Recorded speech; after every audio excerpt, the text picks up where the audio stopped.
Então, olá, turma do terceiro ano. Estou aqui com mais uma videoaula de filosofia. Espero que vocês estejam todos bem, se cuidando, fazendo a sua parte, né? Porque cada um fazendo a sua parte, a gente vai atravessar esse momento que está sendo tão difícil para todos, né? Então, vamos se cuidar, se proteger. No mesmo momento que você está se protegendo, você também está protegendo o seu próximo, tá bom? Então, vamos lá. Na aula passada, na videoaula, eu falei para vocês sobre a lógica aristotélica, certo? Que era um dos tópicos do capítulo 14.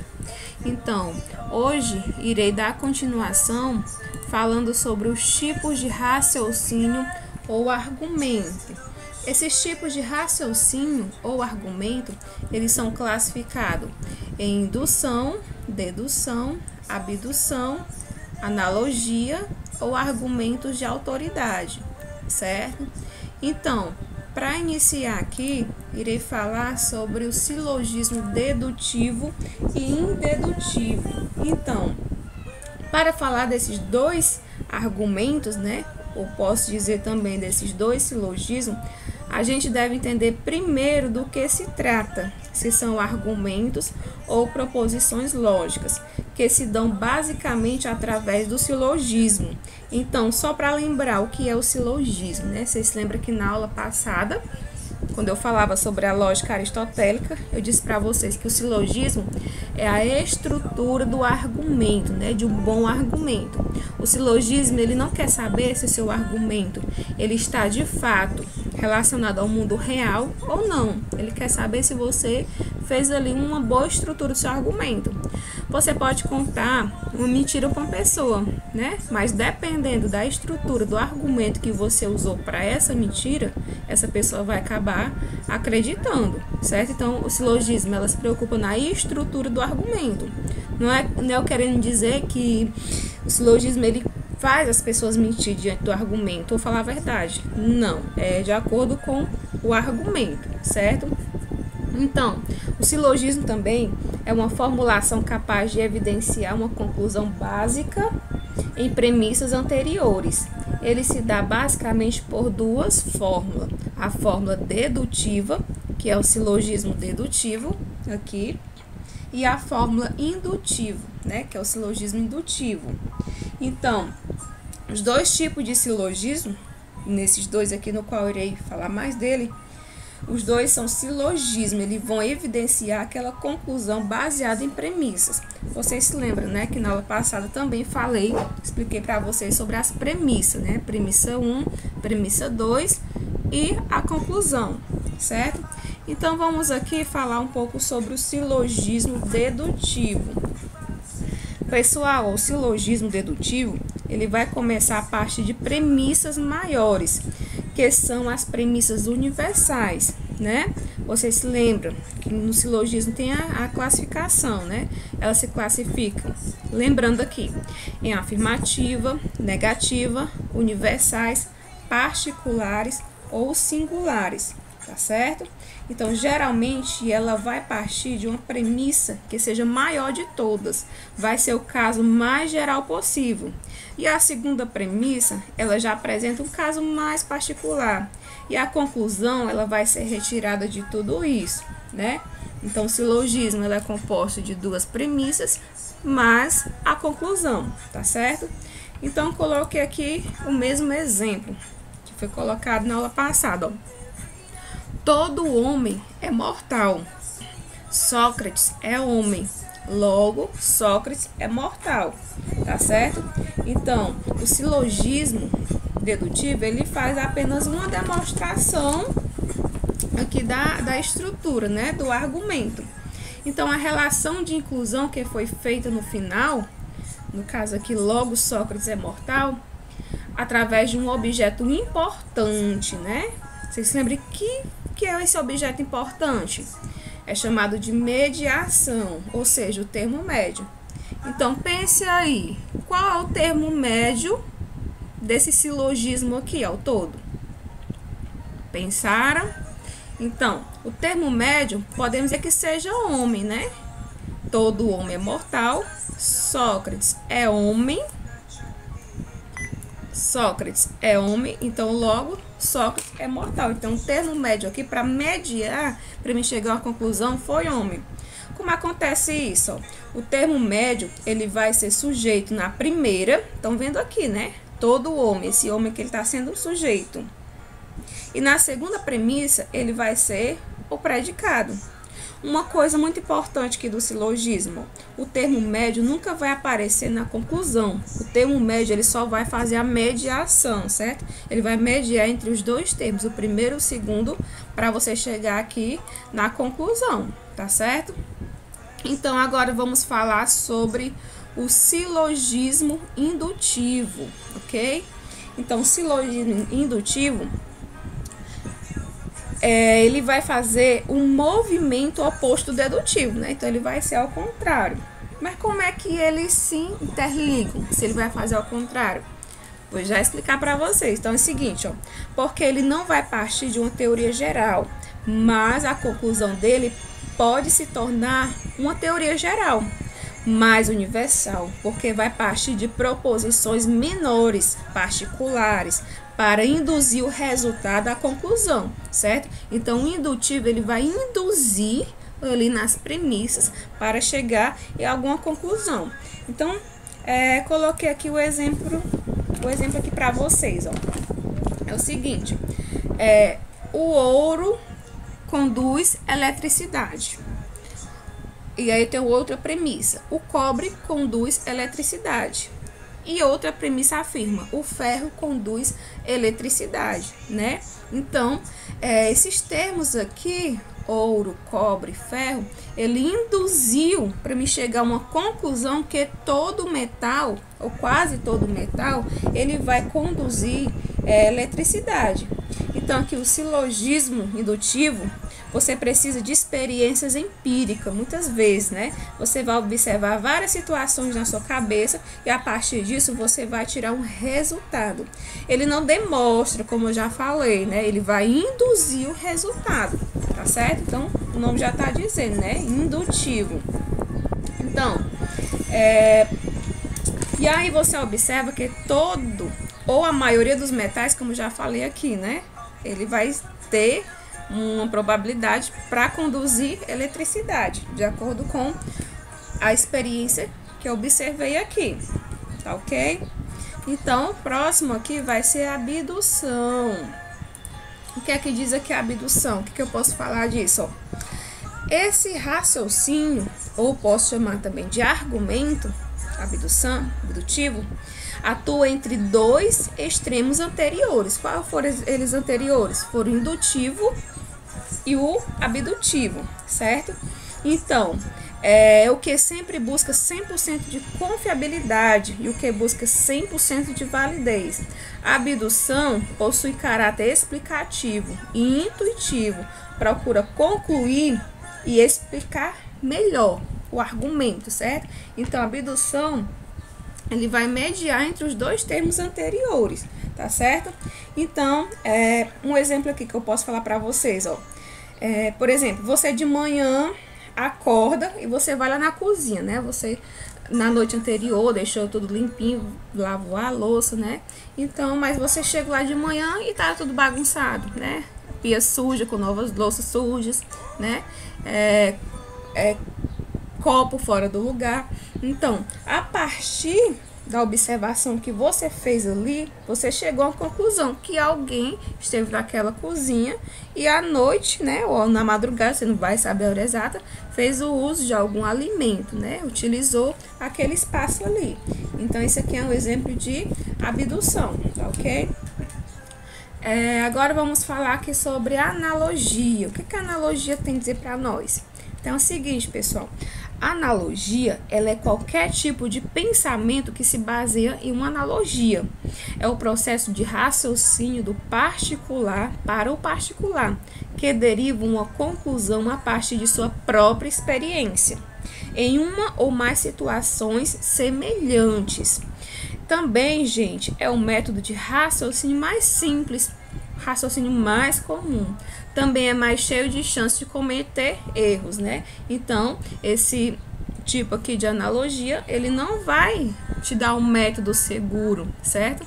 Ele é o método mais simples, mas também não é o seguro, tá bom? Então, na analogia, ele também é um raciocínio utilizado geralmente para formular hipóteses, né? Explicativos sobre o acontecimento. Às vezes você cria uma situação, vê uma situação, né, e da situação você cria uma hipótese, né? Que pode acontecer ou não pode acontecer aquilo, certo? Não tem ali algo que lhe traga algo verdadeiro, certo? Não é uma analogia simples, mas não lhe traz uma veracidade. Então, outra coisa, os cientistas utilizam o raciocínio analógico para criar novos conceitos e não para chegar a uma conclusão, certo? Então, a partir de um conceito, vai gerar outro conceito e nunca vai chegar a uma conclusão verdadeira. Para que você tenha uma conclusão verdadeira, você não vai usar essa parte aqui da analogia, você já pode usar lá outro sistema, né? Do abdutivo, né? Do indutivo, mas a analogia ela nunca vai ter ali um argumento que você vai resultar em algo verdadeiro. Então, pessoal, tem o exemplo aqui, né, da analogia, ó. Compra de um produto, ó. O limpador de marca A foi muito eficaz, portanto, o sabão da marca A também deve ser bom, né? Então, a partir do momento em que eu vi um produto, comprei um produto dessa marca, esse produto, ele me satisfez, eu vi que esse produto ele é de ótima qualidade, quando eu ver diferentes produtos sendo da mesma marca, eu vou confiar nele, né? Só porque aquele produto diferente desse, e sendo a marca igual, ele me satisfez e fez eu acreditar que é um produto de boa qualidade, certo? Então, é isso que a analogia faz, né? A partir de um raciocínio vai ser criado outro, tá bom? Vamos ver aqui também o argumento de autoridade, né? Que é o último aqui que é classificado aqui na questão do raciocínio, né? O argumento. Então, temos aqui o argumento e a autoridade. O que é o argumento e a autoridade? Ele tem para nos dizer. Então, é o seguinte, gente, presta atenção aí. Então, um argumento de autoridade é aquele no qual citamos um especialista, autoridade em determinado assunto, para justificar uma conclusão, podendo ser um cientista, um filósofo, uma instituição de pesquisa, entre outros, né? Então, no nosso argumento, a gente sempre vai citar uma referência ali que lhe traga segurança, né? Para que naquilo que você está dizendo, naquilo que você está argumentando, né? Então, eu estou dando uma aula aqui, uma aula sobre, podemos citar aqui, filosofia mesmo, né? E aí eu digo para vocês, gente, aquele historiador, aquele cientista, né? Ele comprovou essa situação. Então, se ele comprovou, né? Eu citei, então isso eu usei um argumento de autoridade, né? Teve uma autoridade que falou maior, mais alto, né? Quer dizer, do que o meu argumento. Estão entendendo, né? Então, eu posso citar aqui um exemplo. Coloquei aqui para vocês.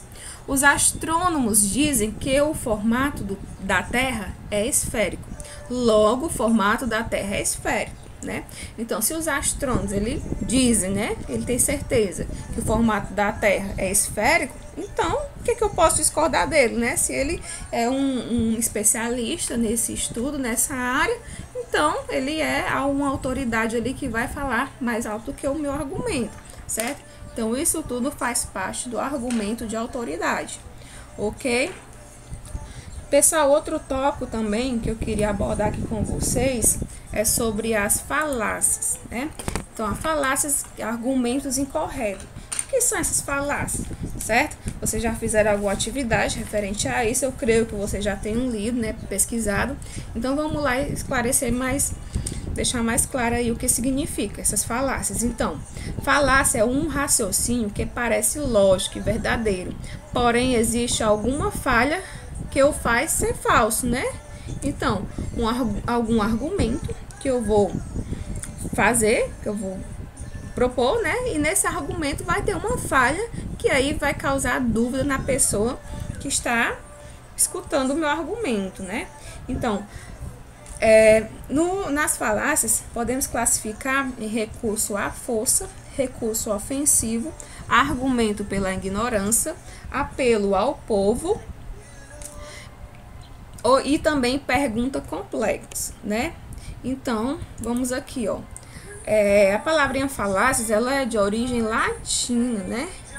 Que significa em latim falácia, que significa aquilo que tudo engana, que tudo ilude. Você sabia que aquele seu relacionamentozinho, né? Que você foi enganada, né? O garotinho, a garotinha aí, você que tá escutando, né? Que você foi enganada. A pessoa que lhe enganou, ela cometeu uma falácia, né? No seu relacionamento. Mas isso não acontece só isso, acontece em várias situações do cotidiano de nossa vida, né? Então a gente não sabe nem o significado disso, dessas coisas, das situações que acontecem.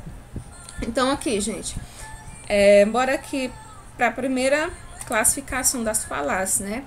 Que é o recurso à força. Então coloquei aqui 2 exemplos para vocês entenderem melhor. Então, se você não entregar esse relatório até amanhã, será demitido, né? Então, recurso à força já está dizendo, né? A minha falácia, o que eu estou falando aqui, ele está propondo aqui uma obrigação para você, né? E aí você supõe a obedecer isso com medo que aconteça algo de ruim para você. Então, se você não entregar esse relatório até amanhã, será demitido, né? Quem é que quer ficar desempregado, né? Quem é que quer ficar sem ganhar o seu dinheiro? Quem quer sair do emprego? Se você está gostando ou não, você vai cumprir, né? Você vai entregar esse relatório até amanhã, certo? Então, isso são recursos à falácia. Outro exemplo que eu coloquei aqui. Se você não acreditar em nosso Deus, você irá para o inferno. Por isso, você deve acreditar nele, né? Então, isso acontece muito nas religiões, tanto católica, evangélica, qualquer religião, né? Que a gente costuma ouvir, né? Se você fizer isso, você está cometendo um pecado, Deus vai lhe castigar, né? Então, aí você, com medo do que estão lhe dizendo, você começa a aumentar a sua crença, né? Então, outro tipo também de falácia que eu posso citar aqui, que com certeza acontece com vocês em casa, né? A mãe de vocês ou o pai de vocês diz, né? Se você não arrumar a casa hoje, ou se você não me obedecer, eu não vou lhe dar isso. Você não vai ganhar um celular, você não vai sair de casa, né? Então, esses são recursos à força, que é uma das características das falácias, né? Que são os argumentos incorretos. Às vezes você nem faz e a sua mãe acaba lhe dando o celular, deixando você sair, né? Infelizmente. Então, aqui continuando, outro ponto aqui das falácias, que são os argumentos ofensivos. Coloquei também aqui outros 2 exemplos do argumento ofensivo, né? Então, esse argumento ofensivo, pessoal, é um tipo de falácia que se caracteriza quando determinada pessoa responde a um argumento com características negativas ao seu autor e não ao contexto apresentado, né? Ou seja, tem um contexto, né? Tem um texto e no final do texto tem um escritor. E aí você vai criticar o autor desse texto. Então, de qualquer maneira, querendo ou não, você está sendo ofensivo a esse autor do texto. E aí aqui mais 2 exemplos, ó.